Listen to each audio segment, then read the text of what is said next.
I buried my best friend of 32 years last spring, not because he died, because he stole from me. The people who will hurt you most after 60 are not burglars breaking through your window at night.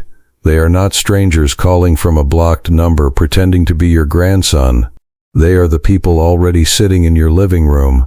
The people who know your address, your habits, your weaknesses, and your loneliness, and know exactly how to use all three. If you are over 60, I need you to understand something uncomfortable in the next few minutes. The danger in your life right now is not out there. It's already inside your circle, and by the end of this video you will know exactly who to watch, and exactly how to protect what's left of your life. Part 1. The Friend Who Wasn't.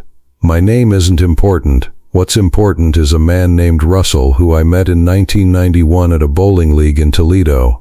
We were both in our 30s then, both married, both raising kids who didn't know each other yet but would grow up like cousins. Russell and I built something over 3 decades that I would have called, without hesitation, one of the great friendships of my life.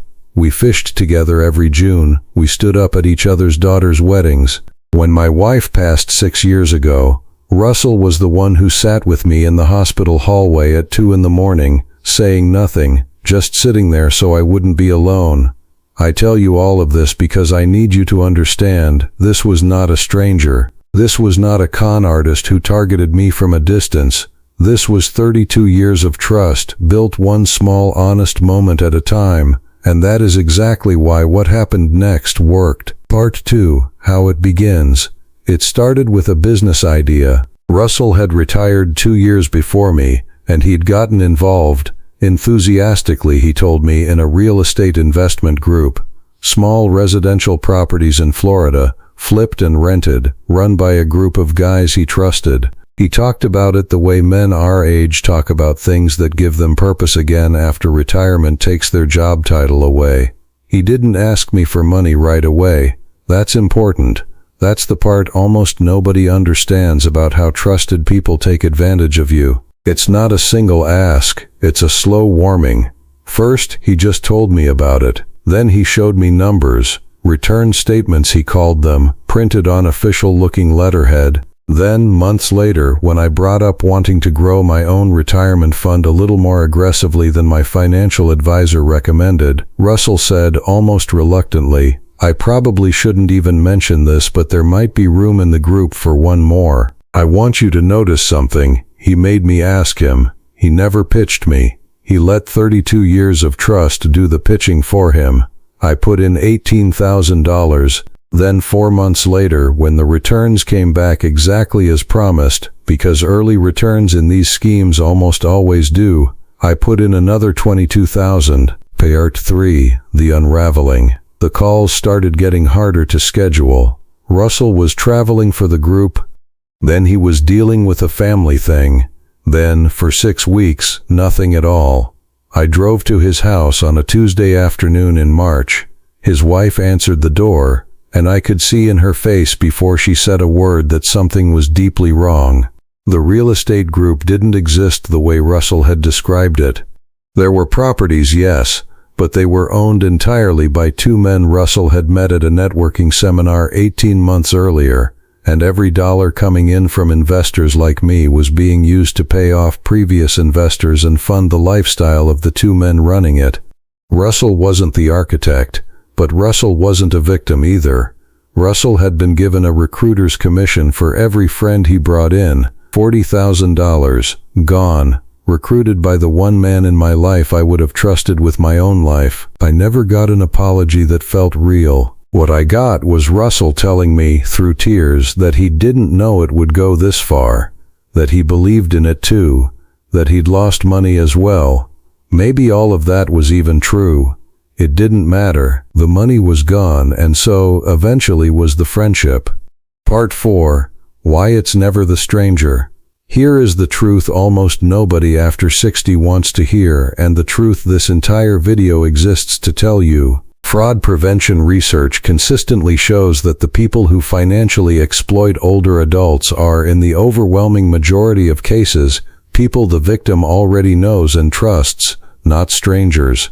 family members, friends, caregivers, financial advisors, even fellow church members. The FBI and multiple elder justice organizations have described this repeatedly. Proximity and trust are the primary tools of exploitation, not anonymity. Think about why that makes perfect sense once you say it out loud. A stranger has to build trust from zero before they can ask you for anything. A trusted person starts already at the finish line. All they have to do is spend it. This is why stranger danger thinking fails people our age. We were raised to fear the man in the parking lot, the caller with the foreign accent, the email with bad grammar. Nobody raised us to be cautious of our bowling buddy of 32 years. And that gap, that exact gap, is where the real danger after 60 lives. Part 5. The 5 types of people who become dangerous. I've spent years now studying this, partly out of anger, partly out of a need to protect myself from ever being this foolish again. And I've come to recognize 5 categories of people, not villains from the start, but people whose position in your life gives them a door that sooner or later someone opens. The first is the adult child in financial distress, not because your children are predators, because desperation changes what people consider acceptable, and a parent's savings can start to look, in someone's exhausted mind, like a shared resource rather than a private one. The second is the new romantic partner who appears after a loss. Grief makes us reach for connection faster than we normally would, and there are people, not all but some, who specifically target recently widowed men and women because loneliness lowers the questions we normally ask. The third is the old friend with a new venture. This is Russell. This is the person who isn't lying to steal from you directly but who has been recruited into something larger, and who uses decades of trust as the currency to bring you in. The fourth is the caregiver or in-home aide. As independence becomes harder, we open our homes and our routines to people we hire for help, and a small percentage of that industry specifically targets isolated seniors for slow, patient financial exploitation over months or years. The fifth, and the one people find hardest to accept, is the fellow senior. Con groups increasingly use older adults themselves as recruiters and messengers, because we trust our own peer group more than any stranger, a devastating and effective tactic that exploits the very community bonds we rely on for comfort. Part 6. The warning signs nobody tells you. I want to give you something practical now, because a story without a defense is just a scary campfire tale. Warning sign 1. They ask you to keep it between the two of you. Any financial opportunity, any request for money, any investment that comes with the phrase "let's not tell the kids" or "let's keep this just between us" should stop you cold. Secrecy is the single most consistent ingredient in every elder financial exploitation case on record. Warning sign 2. The urgency increases the moment you hesitate. Real opportunities can wait for you to think, to sleep on it, to talk to a professional. Manufactured urgency, the offer closes tomorrow, I need it by Friday, is a pressure tactic, not a coincidence. Warning sign 3. They become the only source of information. If someone in your life discourages you from talking to your financial advisor, your children, or an attorney about a decision, that discouragement is the red flag itself, regardless of how reasonable their explanation sounds. Warning sign 4. Small asks that grow slowly. Almost no exploitation begins with a request for your life savings. It begins with something small enough to feel harmless, and grows only after the first request succeeds without consequence. Warning sign 5. They know your isolation and use it. People who exploit trust rarely target seniors with large, engaged families checking in weekly.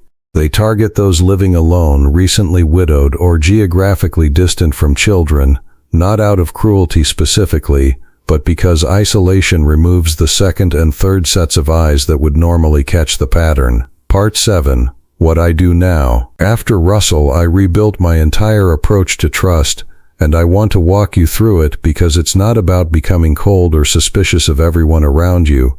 It's about building structure so that trust and money never depend on one person's word alone. First, I never make a financial decision above a small threshold. I set mine at $1,000, without a 48-hour waiting period and one outside conversation, no matter who is asking or how much I trust them. Second, I have a standing rule with my remaining close friends and my children. If anyone ever asks me for money and adds the phrase "don't tell anyone," that request is automatically refused, no discussion, no exceptions. I told them this rule directly, so nobody is caught off guard by it later.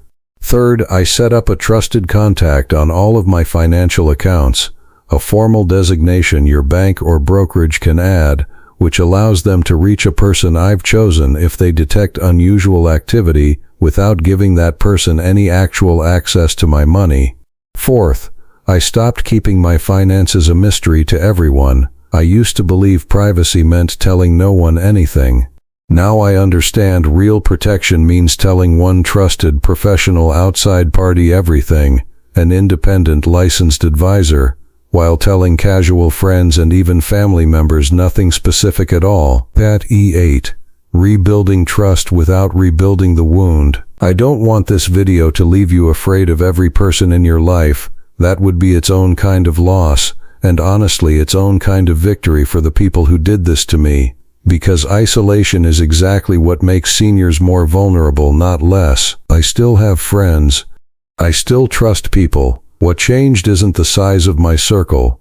What changed is that I no longer let any single relationship, no matter how many decades long, become the only checkpoint between me and my life savings. Trust, I've learned, isn't a single decision you make once about a person and then never revisit. It's a system. It's structure. It's the boring, unglamorous habit of always having a second opinion, always waiting 48 hours, always keeping your full financial picture between yourself and exactly one professional who has no personal stake in your relationships. Part 9. What you need to do this week. If you take one thing from the next 24 hours, let it be this. Sit down and make a list, not of enemies, of exposure. Who currently has access to your accounts? Who has asked you even once to keep a financial matter quiet? Who in your life has grown closer to you specifically since a loss, a diagnosis, or a retirement? These aren't accusations. They're simply questions worth sitting with honestly, alone, before anyone else's voice enters the room. The people most likely to hurt you after 60 are not the ones you've never met. They are the ones already inside your door. Protecting yourself doesn't mean shutting that door. It means finally learning where the hinges are.